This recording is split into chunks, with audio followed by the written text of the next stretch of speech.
If a tooth is lost due to trauma or disease, the space left should be filled so that surrounding teeth don't drift out of position.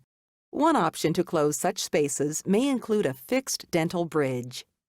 To prepare for a dental bridge, after giving you a mild anesthetic to numb the teeth and make you comfortable, your dentist will prepare the teeth on either side of a space with a very efficient diamond bit. Once the teeth are prepared, your dentist will then use either a putty-like material or a digital scanner to take a precise impression of the prepared teeth.